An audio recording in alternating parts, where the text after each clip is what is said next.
Hello, everyone, and welcome back to an in-person backlog banter. I'm Tucker, joined by my hooded co-host, Abram Buhner, and today we're going to be talking about a couple of video games that we've been playing this past week. But if you want to talk to us about those video games, anything you see here, anything you just you want to bring up, you want to talk to us, join our Discord, link in the description, subscribe, like the video, YouTube video stuff, get it over with, and you never have to worry about it again. That's true. Rip off the Band-Aid. And here's something that Ludwig Ogren says, and this is very true.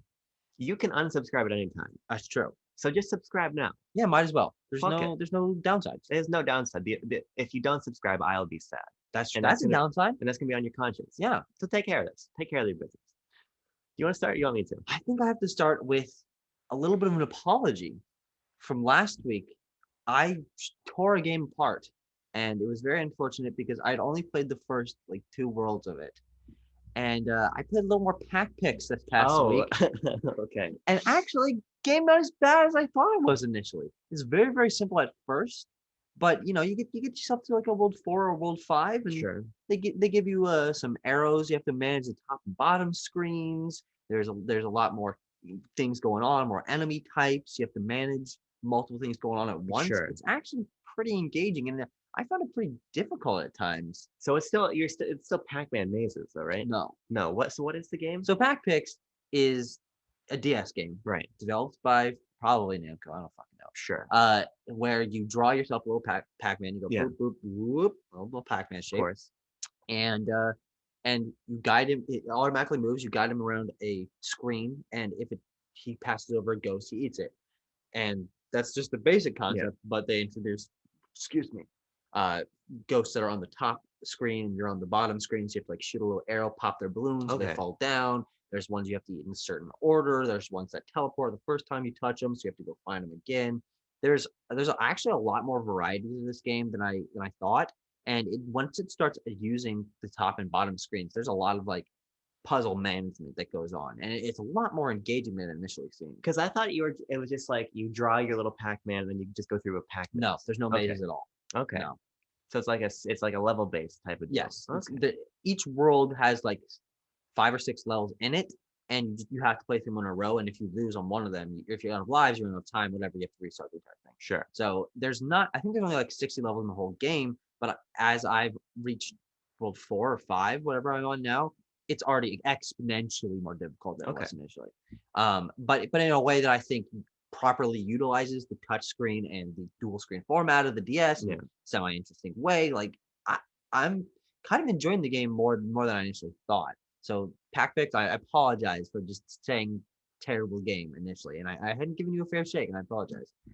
I know Pac-Pix was really hurt by that. To all the Pac-Pix developers that listen to Backlog Banter, Tucker apologizes. I'll find them in the credits and send them the link to this video where I apologize about tearing apart the game and say it's actually not that bad. Sure. You want to talk about a game that's really actually goddamn good? Sure. Yeah. Or Halo 3. Well, sure, but we'll get to that later. More Halo crap. Jesus Christ. That's what I wanted to do. I want to admit that if you look at, I added tags to every episode of BLB, by the way, season 1, season 2, all of it. That took me a goddamn while, but I'm proud of myself. Every time you bring up Halo, I put a little in parentheses, God damn it, again, are you kidding me? So first time it was Halo Combat Evolved, Halo 2, and then it's Halo 2 again, Halo 2 ... Oh, are you kidding me again? I try to make it funny because I just, holy shit, you bring up Halo a lot. Well, if we're here, let's just talk about Halo now. Might as well, yeah. I started the section early, but you started the Halo talk. We'll go for it. So I engaged in a mild amount of Halo 3 over the past week. Now on my heroic run of 3, I haven't finished 1 and 2, and this game just plays real smooth. Real smooth. And I think that's the biggest thing about it. I don't think it is. It doesn't introduce nearly as many new ideas as a 1 or even a 2 does with dual wielding. And 1 would have to introduce quite a bit. Yeah, believe it or not. First game, yeah. Sure. But even 2, has dual wielding, which has a pretty major effect on the combat loop and everything. Sure. 3 just feels like a real refinement of Halo. And to that point, I think it's probably my favorite of the original 3. I'm excited to play Reach again after and tell all of you about my second playthrough Reach of the Year. But I think that this game does a really great job refining what came before. So you fight the Flood again, believe it or not. but the Flood are so much more engaging here because you literally watch them mutate into different forms. Oh, that's cool. So they're very dynamic in the way you fight them. The level design, of course, being on the 360, leaps and bounds better over than over even 2. And we talked about my Halo problems with 2 review coming pretty soon. Coming soon. I beat it last week. I'm not going to talk about it here because I'd rather save my full thoughts for a larger discussion. But I'm honestly pretty excited to try Halo 3, especially with what you last said there, because one of my biggest complaints with the first 2 games is the level design on the whole. Yeah, the level design 2 I think has better set piece moments, but on the whole, there's still that kind of malaise of early Xbox. Obviously, infamously rushed development cycle and stuff. But 3 feels confident. It's so much fun to play through, and the difficulty balance on heroic is fucking perfect. Sure. It feels it's not. It doesn't try to step on your balls like Halo 2 does. And I can just run through it at a nice pace. Great weapon selection and everything. I'll talk more about it once I've gone back home and finished my playthrough of it. But on the whole, I'm really enjoying it, and I think it is pretty clearly of the numbered Halos, it's probably the best. Sure. Okay. And it was interesting. I remember the first time you brought up Halo 3 to me and talking about how much you liked it. And I was like, because honestly, from the outside, not knowing Halo, I knew Halo as Combat Evolved being the classic one, and then 2 being the one where multiplayer was the huge thing. And then 3 was kind of a middle and gray area where I was like, do people talk about 3? Do they like it? 4, I've heard was not good. And then 5, I heard people really divided on. But 3, I'm surprised that you like come out and you're like, no, actually, that's the one people really love. And obviously, I was just me being ignorant, like uninformed. But it's exciting that that's an even better one, presumably. Yeah, Halo 3 is the Halo game, like to introduce online play and everything, right? And that's where the series kind of formed its identity. But 3 was the biggest Halo game, and the largely considered to be the best. Sure. And from a single player perspective, I'm curious to replay Reach after, because Reach right now is my favorite, but there's a pretty good chance that 3 overtakes that for me. But yeah, interesting. Halo for the week is done. Finally, well, not for the week because we still got to talk about Halo 2. Oh, we're still doing a Halo 2 review. Let's talk about a much better game.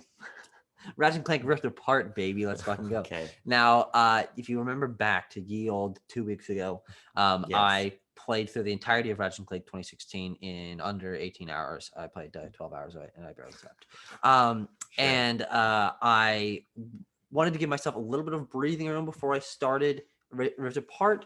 I also wanted to make sure that I had finished Halo 2 so that didn't just like recede into the background, because I actually care about the Spit Pact, and I followed my rule, and this motherfucker has a 1-hour game that he's been waiting over a month to play. You just hold me at gunpoint or something while I'm here. I would need to go buy a gun, but it's worth it for you to play Frog Fractions. Sure. But Rift Apart, I'm playing on the PS5, believe it or not. And it's one of those games where I think it's just the idea of that gameplay loop hooks me so much that I sit there and I played it for like 6 hours when I first started it, and I probably had to pee for like half of that. But when you're so engaged in a game that you don't want to get like, well, okay, I'll just do a little more. I'll finish this. Oh wait, okay, actually, this is pretty cool. I'll move on to that and not even get up and go pee. And then you piss on your couch. And that's what I did. That's what I did right there. So I'm probably 40% through the game. I'm going quite slowly. I'm going for all the collectibles I can find. I really do think that the platinum seems pretty reasonable and exciting for me to go for, because I think this game does have really good collectible systems. So I will give larger thoughts as I play more of the game. I don't really want to talk too much about, story or anything like that, but just mentioning that I'm really, really quite enjoying it. Yeah, and so we've been talking more about Ratchet and Clank because you obviously like this game a lot more than I do.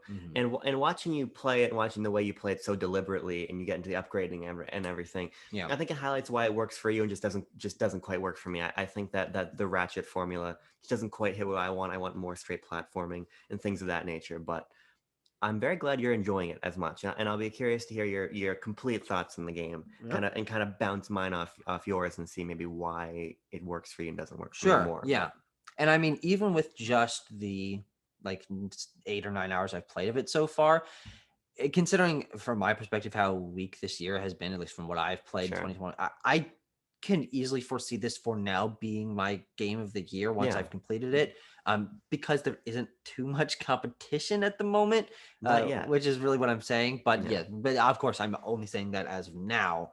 Still plenty to come. Skyward Sword comes out in 9 days. Hooray!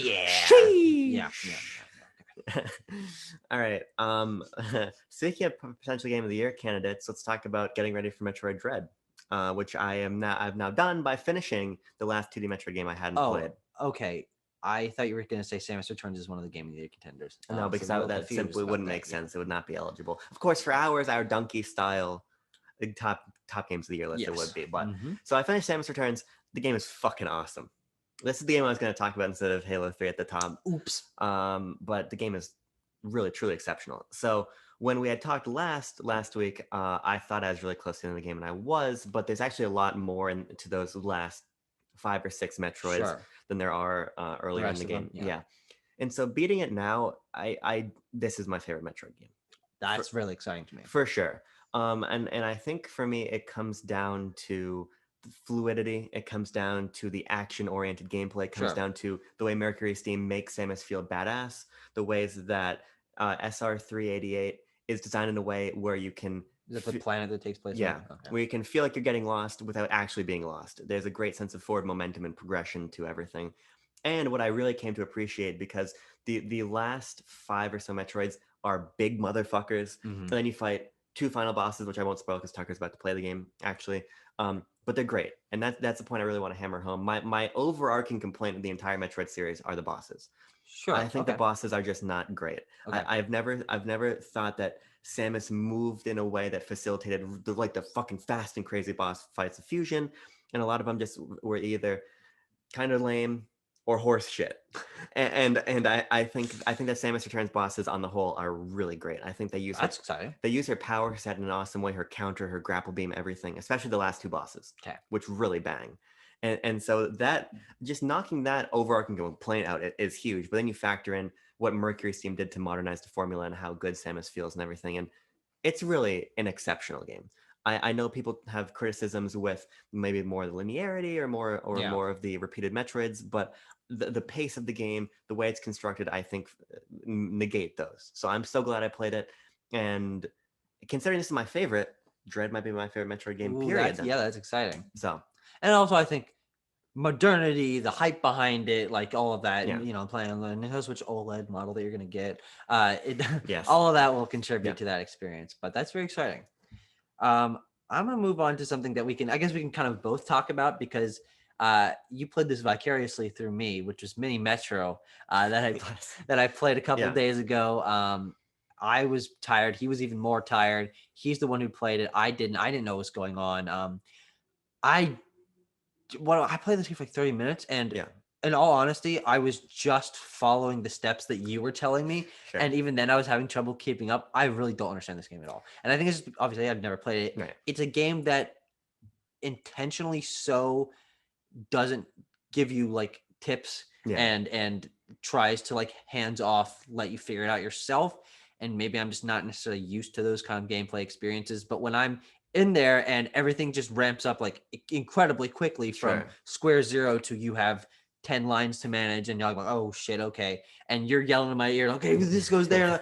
I was really overwhelmed, and honestly, I didn't really enjoy it. Yeah. But I think it was more confusion than anything. Sure. So to rewind for a second, Mini Metro, for those who aren't familiar, is a minimalist puzzle time management game where you're basically like a city comptroller and you have to set up. Always wanted to be one of those. Always. Gaming is about fulfilling those inner fantasies. Of course. Deepest desires. Like city planning. Yeah. And so basically you're setting up lines. Timo probably has that deep desire. I'm sure he does. Yeah. You're setting up train lines between different stations to move passengers around. And that's the entire conceit of the game. And so I have played this game a lot in the past. I reviewed it back when I was writing for Game and Trend. Oh, interesting. I know about that. Yeah, a couple of years ago. And I think it's really great. It's very simple. And so I think part of your problem was that you had me here, actually. Sure. Because if you had, essentially the game begins, it cold opens with you doing a first mission, and you go until you can't manage your trains anymore. Because if there's too many people waiting and your trains aren't moving fast enough, you're not smart enough with how you drew your lines and everything, you get over encumbered and you lose. And then from there, it takes you into a story mode where it's a little bit more simple. Really? Yeah, and it takes you through mechanics. Oh. But I was sitting on that couch. There's 2 couches here. And when Tucker started to lose, I was literally getting up and yelling at him and pointing. I had my finger on the TV pointing, take your line here, take your line there. So I think actually If you tried the game again, No, you've revealed So- quite something interesting to me Yeah. because I genuinely thought this was a game where you just click start and you play until you die. no, there's like a story mode, there's an endless mode, there's an arcade mode, there's all kinds of options. There's ways to play This it. is news to me. Yeah, there's ways to play it so you're not going to lose, so you don't have to stress about it.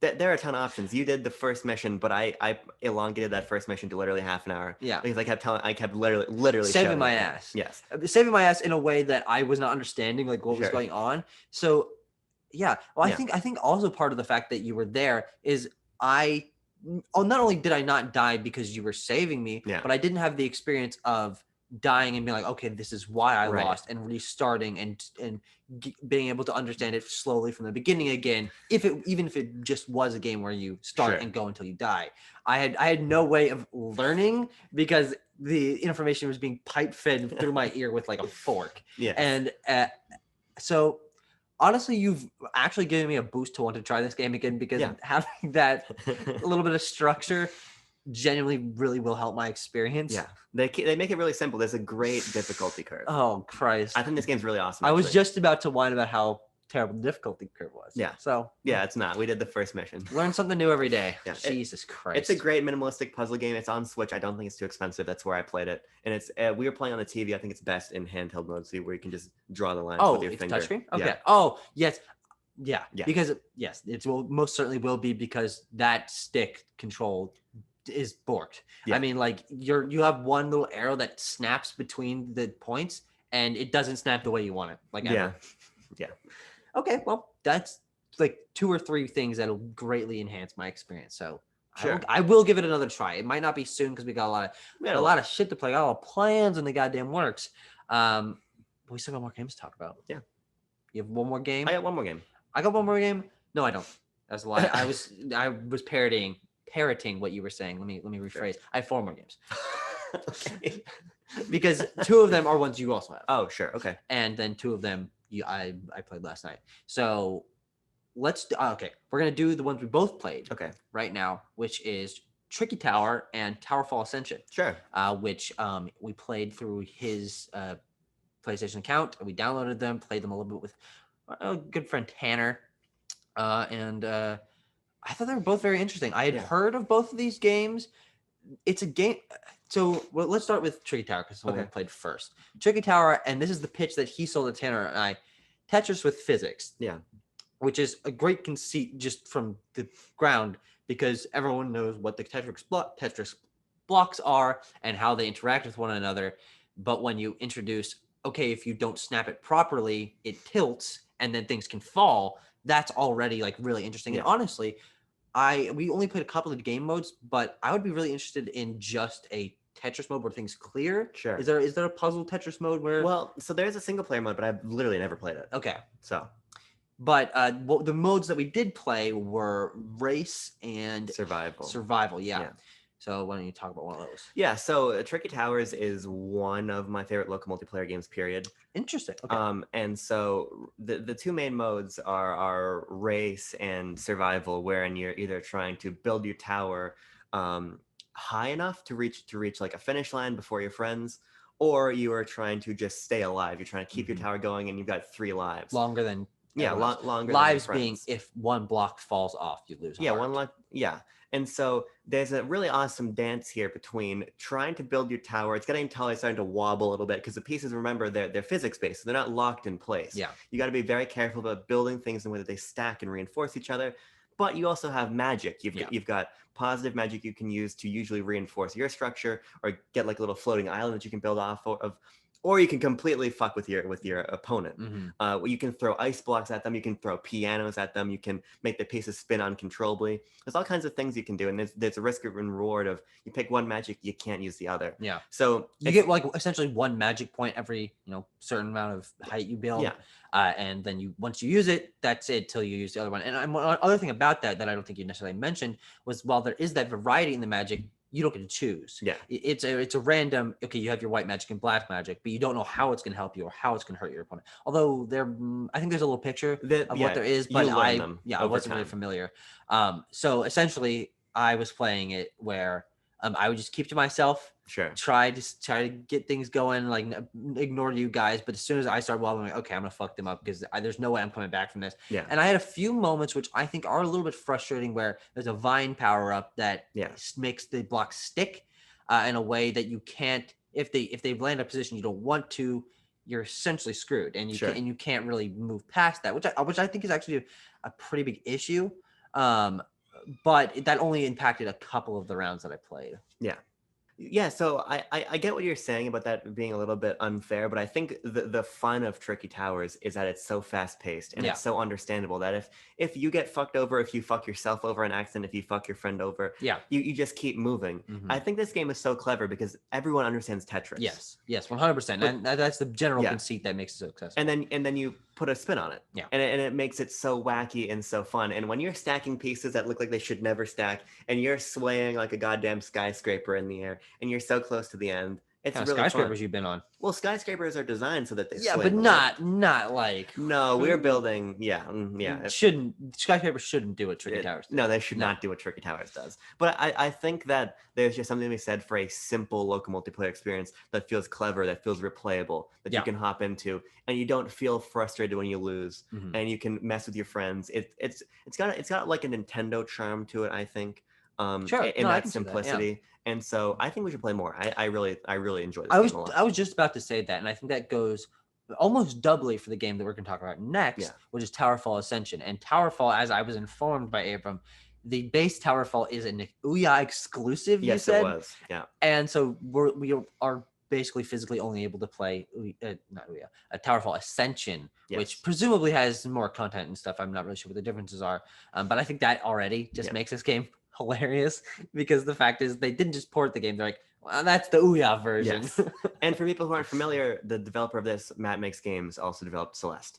So that might be a little connection there for people. Okay, all right. I think I might have heard that offhandedly, a couple years ago, whatever. But essentially, TowerFall Ascension, to TowerFall in general, is a very quick round-based multiplayer game where you just try to kill the other person faster than they kill you. And you got a couple arrows. It's mostly just arrows, and you also have like Goomba Stomp on other people's heads. And I think the greatest part about this game, and while it was a little bit stressful at the beginning because you were way better at it than Hannah and I was, because you'd actually played the video game before, is that the tides can turn in this game on a trip of a dime. I don't know what the drop of a dick or whatever.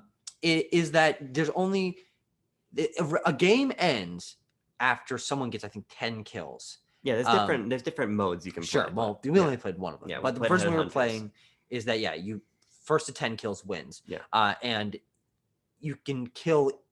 Their only amount of kills is everyone else in that round, and once one person's left, everyone respawns and you get a different map, whatever. But I think the fact is that even if you have only one kill and everyone else is way ahead of you, if you can get both people per round, you catch up real quickly. And I think that always makes it feel pretty fair and balanced, at least once everyone knows how to play. I always felt like there was a chance for me to come back. Even if I was doing terribly at the beginning, I could come back and win. And I think I might have done that once, or someone might have done that. But I think that makes it really like fresh and fun, because sometimes in multiplayer games, if you screw up at the beginning, you don't necessarily know what you're doing. Yeah. That messes up the whole rest of it, and you like can just feel like, oh, well, what's the point? Well, I can give up now. Like I'm not going to win.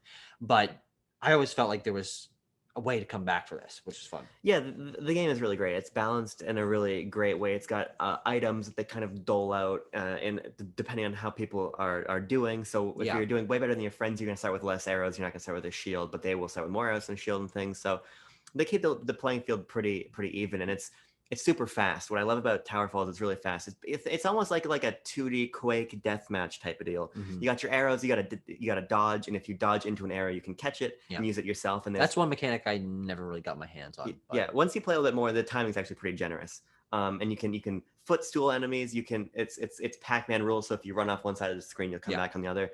It's very much like Turkey Towers. It's very simple, and in that simplicity allows for really fast-paced and fun multiplayer. I've played a ton of this game. This might be my favorite indie game. Indie game? Yeah, interesting. Okay. Very possibly. My cousin and I would literally play hours of TowerFall every day when we would hang out. I think it is from a gameplay perspective, almost perfect. Sure, I think. yeah. And there's so much replayability with the different modes and the different maps and everything. There's so many different level gimmicks to explore and experience and everything. And the game is super accessible now. It's on Switch. It's on PlayStation, Xbox, everything. So definitely check it out if you haven't. Yeah, this sounds like a game that I would probably enjoy most if I had it on my Switch and I was able to just, rip off into a Joy-Con and sit down with a friend Yeah. and play a couple rounds wherever we were in tabletop mode. Yeah. Because I think and one thing I was noticing as we're playing these, short round-based co-op or local multiplayer games, which I don't play a ton of. Of course, I played a good amount in my lifetime, but especially recently, it's been more rare for me to try these kind of games. Sure. Is that I find myself getting burned out on them pretty quickly, and I think that's a problem mostly of me not necessarily being used to this style of game. Yeah. But once I feel like I've had a small experience with it, I'm like, okay, well, I know the gameplay loop. I don't really have that drive to be super competitive and want to boost my skill to win. But I think the power of the Switch is that having that accessibility wherever you want to play it allows you to be like, oh, just a couple rounds, and it's not.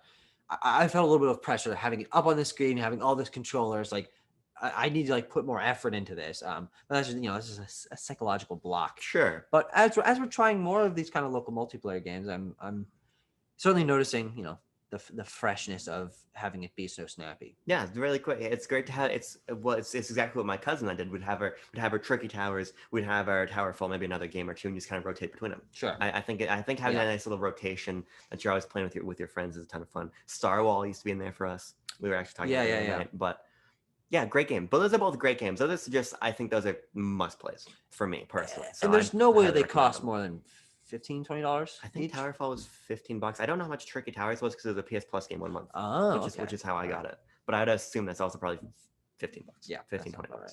What's your final game? It's Ikaruga time. Oh, that's right. That's right. Sheesh! This game is great. Holy shit, this game is great. I want to talk about Ikaruga for a moment. I know you do. So Ikaruga is a hard game. Ikaruga is an infamous shmup. Mm-hmm. Video Game Donkey, who we both love to talk about whenever we can, said in his video where he mentioned Ikaruga that he thought he's gonna run out of infinite continues. Because we'll get into it in a second, because there's actually ways to make the game much more accessible. But that's true, because this game is fucking nuts. Mm-hmm. Essentially, it's very short. You can beat Ikaruga in about 45 minutes. You're playing if you're good. Yeah, if you're good. Even if you're not, and you can force your way through. And so you're playing as this little spaceship, and you can flip between two colors. You can flip between a dark and a light by pressing B or Y. I was playing on Switch. So you flip between that, and you can absorb like-colored projectiles. Yeah. So it's a shmup. You're shooting your way through shit, and then you're flipping between colors to dodge literally a number of projectiles that my eyes can't move fast enough to see. Yeah.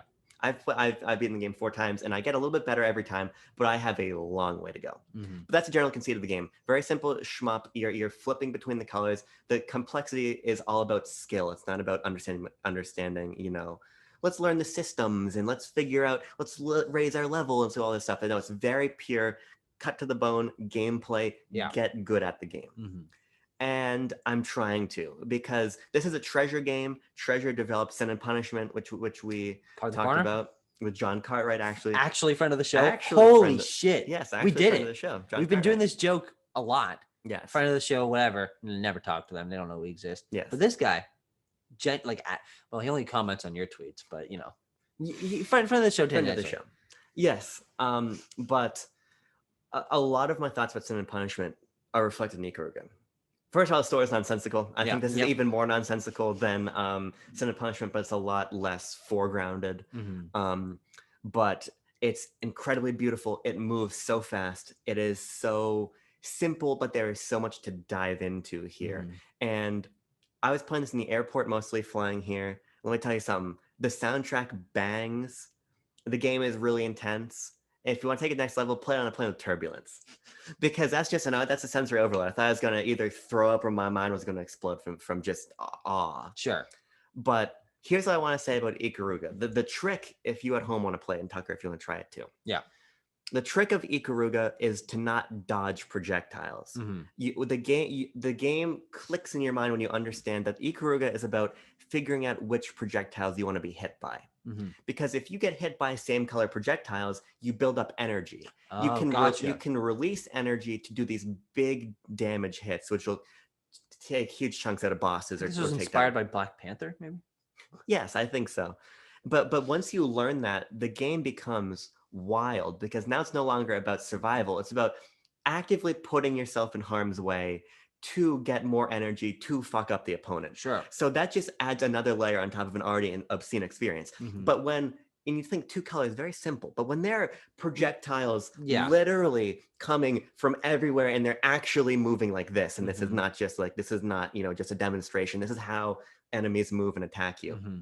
It's crazy. You have to see through the matrix. And when you do, it's so satisfying. Like I said, it sounds daunting, but you can play with infinite continues. Yeah. So you can be a fucking dumbass and not know how to do anything. And you can still finish the game Sure. and start from that point and get a little bit better every time. Mm-hmm. You might not even beat the bosses on your first couple of runs. I didn't. But You don't have to? No. Oh, that's interesting. You get extra score if you do, because of course it's about score chasing at the end of the day. Yeah. It's half an hour, 45-minute game. But there's an achievement system which you can start to fill out like an achievement board. Okay, you actually beat the boss. You actually did this. You actually finished the game with a number of points without dying and all these things. So I'm going to be playing a lot more of this game over time because I really think that this is an incredible video game. The thing about it that's always inspired me to at least want to try it eventually is that color switching system. Is the fact that it's not just about dodging, is that there's a little bit of, I would say, leeway in terms of the way that you approach things. At least comparatively, it's not like a one hit and you're done kind of other shmup where you don't have that interaction. It's just about dodging. But also just those patterns. Yeah, I mean, like I'm not experienced with shmups at all. I honestly can't say I've ever even I've probably dabbled in a few, but I can't say I've ever beaten one. But this one is interesting not only because of that, but because it's a vertical shmup, which not many do, or at least it's more of an arcade thing. Sure. And did that really impact the experience much? Would it have been better, worse if it was horizontal? Well, I think that the way the game is designed, you probably need it to be vertical. Mm-hmm. I mean, that's the way it's designed. So of course, that's my frame of reference. But I don't think you would be able to move in the same way if you're moving left to right as you can. Sure. Vertically. I think the problem with that is playing in Switch. You got about this much of the real estate used up. Yeah. You can flip it into Tate mode as you can with a lot of these games and play actually vertically and fill up the full screen. So that was a little bit of an annoyance. Sure. But that's just by merit of the way the game is designed. And it would be completely compromising the experience to change that. I just think that if I was ever going to buy like that flip grip or whatever, that Switch accessory, it'd be for this, because I think like setting your Switch vertically on a little table and playing this way is probably the best way. Yeah, and I think that's probably how I would go about it, because I saw you put it up on the TV and I saw it's only using the center of the thing because it's a vertical shmup. But especially in handheld mode, I can't even imagine how you were doing that with only a third of just the handheld mode screen being actually utilized for gameplay. So that and the fact is, I've never used a game that switches to hot dog mode for the Switch. Right. But that'll be pretty fun to try. Yeah, it's a great game. It's a really great game. I'm feeling the energy. I'm feeling the Ikaruga energy flowing through me. Let's talk about a game that is much more chill. Hohokum. Oh, sure. And let's preface this by the fact that last night I randomly decided that I was going to try out PS Now. Subscribed to that, got a 3 months for $27 or something, which is a reasonably good deal. Yeah. And we made a list of all the games I wanted to try on there. And this is one of my first times having one of the subscription services where I can just jump around to things that I want to try. Yeah. And there's not really the pressure of, okay, I want to finish this. I just want to dabble in it, see if it clicks with me, and pop out if necessary, because it's not a big deal. I've got other games to try. Right. And Hohokum was the first one that I played on PS Now, because I had seen gameplay of this game. It's an early PS4 indie game, I believe. That just PS3, I believe. Oh, that's true. No, sorry. Yeah, well, it has a PS4 version, which is what I'm playing. Yeah. And it just looked colorful and simple visuals and all sorts of things that really click with me visually. So I hopped into it, and I don't know what's going on. Yeah. I mean, I was steering around my little worm and touching some balls. the game is even more obtuse and abstract than the other kinds of games like this that I enjoy Sure. playing. There's no tutorial, there's no real goal. I mean, it teaches you that you can move faster by holding X and brake a little bit. I don't know why you want to do that by holding square, and move your little worm around. But I mean, essentially that's it. And I don't really understand it. Maybe it'll take another gameplay session for me to see. Okay, this is this. I know there are quests for characters, things to do, but because it's so obtuse and simplistic, it's just too abstract for me, and I Sure. really have no idea what's happening. Yeah, I was watching you play the entire time. I didn't get it at all, No. frankly. Yeah. It's beautiful. Yeah. It sounded nice. Yeah. But there was the artsy movement. It was really great. And I think it produced some really excellent games like Flower. Mm-hmm. But something like Flower has a direction to it. Yes. You understand what you're doing. Yeah. I mean, So- there's a actual gameplay ramp up there where Right. you touch a pedal and like, okay, well, that's what you're supposed to do. And they teach you, steer your thing. It's really simple. Yeah. But I think this one takes it a little bit too far with having there be, I think, no text whatsoever, no direction, no character, like even giving you like a little bubble above their head that says like, do this, Yeah. even in, not so many words with an icon or something.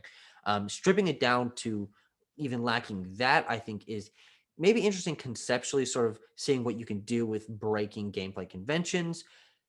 But in the end, it kind of felt like a directionless experience in a negative way to me. Yeah. And so I don't even know if I have the drive to hop back into it again. I don't know if it's much longer than 2 or 3 hours. If you want to beat the game, I don't know what the goal is. I don't know how to beat it. And I played it for 35 minutes. But I can't really recommend it because I feel like that abstracticity is just too high.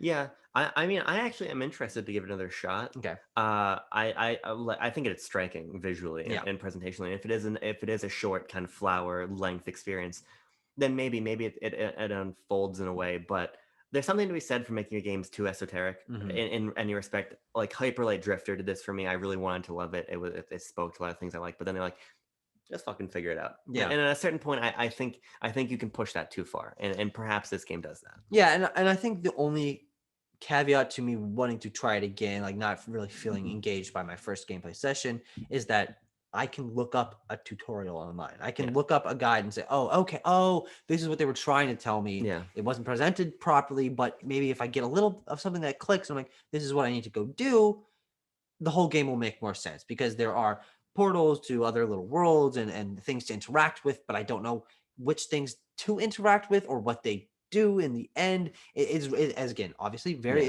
esoteric, but I believe there's content there. It's just not presented in an accessible way. Sure.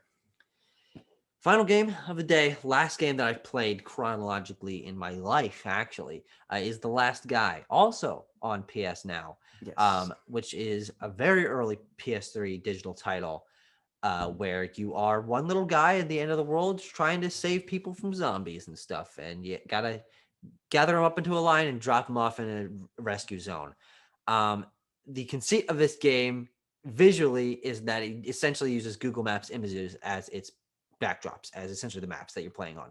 They saved those images of real life locations, gave the buildings collision, and dropped some zombies in it. Yeah. And I think that leads to my biggest issue with the game is that really hard to tell what actually has collision or not. Where the paths that you're supposed to be able to go through to collect people from the buildings or walk around. Like sometimes I think you can go over cars, but sometimes you can't. Like it's very cumbersome in that way. I think the presentation of the game is actually bad. It's got like this hacker man sort of like DOS text over it and like really obnoxious garish colors and this guy going the last guy, and it's just really it's really grody to me. I thought that the gameplay loop of collecting the people and getting them back is very simple. It's not a long game. I think it's only 15 levels. It's cool conceptually, but just that visual style and the presentation is a huge turnoff to me. Yeah, it's like this kind of like like pseudo realistic zombie version of Snake. Sure. Yeah. Which watching you play it actually made me a little bit interested to try it myself. Yeah. Although I don't know, I also felt the disconnect. I think that its style is just not resonant with me at all. But I like the cleverness of it. And I like that now we have access to these kind of weird early PS3, PSN games. Yeah. Really at the nexus of the sort of digital download movement in the console space. And there's others of this ilk. I like to try, like Tokyo Jungle. I've always heard was a cool game. Is that on PS now? I don't know. We should check if it is actually. Well, we looked at literally every game. We didn't see it. So. But I was also, my eyes were going cross-eyed because your awful TV contrast. Oh god, that's a story for another time. That's a story for BLBS, if anything. But no, I think actually PS Now makes me a little bit more interested to try this. Your Hohokum again, or your, exactly, yeah, or The Last Guy. But yeah, I don't know. I was an observer. I'm usually not an observer. I usually don't really watch people play games. I don't even really watch Let's Plays or anything. No, I don't either. But yeah. The last thing I want to say about this is my problems with it, as I was saying, are really just from the presentation. I think this simple gameplay style of collecting people and avoiding the zombies and having there be occasional power-ups and stuff, if it was presented in a clear way without the overlay of realistic locations and not being able to tell when I'm able to cross over or not, I think I could really get into it, because I think there is a really large satisfaction to just seeing that number climb and watching the long line of people and dropping off in the zone and stuff. Like, there's a gameplay loop there that is very engaging, but I would much rather it have, clean edges for buildings, or your guy is very small. Like, you can barely tell where you are. Maybe there's an arrow pointing to him or something that makes it a little easier to see. But I think that this could be done in maybe even HD remake or something, where they take this gameplay style and give it a modern flair that allows it to be more visually accessible. What could have been really cool, and this idea is so good, they might have even done this. This game should have been on Vita and used Vita's near GPS thing, so you could play literally on where you're standing in the real world right now. Like, that would have been fucking awesome. And maybe there was a component that I honestly don't know the history of this. I only know it by name. Listening a lot to, I'm a big Colin Moriarty fan, so listening to Sacred Symbols and his other podcasts in the past, and kind of hearing this mentioned with things like that Tokyo Jungle as those early PS3 games that I missed, because PS3 the only PlayStation console I never had. You never had a PS3?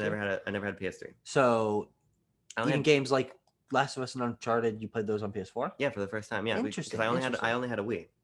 Okay. I didn't have the. You never had a 360? Nope, I only had a Wii during 7th Gen. I didn't have the funds to buy myself one. Interesting. My parents were afraid of the shooter games. Oh, so were mine. So were mine.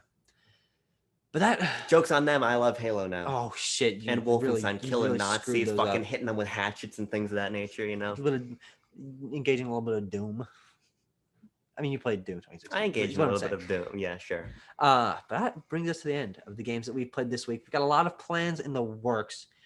We're going to be recording an absolutely ridiculous amount of videos in the next few days. But I'm excited for the direction that this is going. We've got some ideas for just making videos about games that we've played that we don't want to have just relegated to a BLB segment, but don't necessarily deserve a full review. We've got some ideas for that. There's going to be some full reviews. Because we've been playing some weird games we didn't talk about here. Exactly. Yes. That's the fun part. Right. The fun part. There's some secret things in the works. We've also got other shows planned, which will be fun. You'll see very soon. Yes. Because this will go up tomorrow and people will know what we're talking about. But that brings us to the end of our episode. Thank you very much for watching. We will see you guys other videos.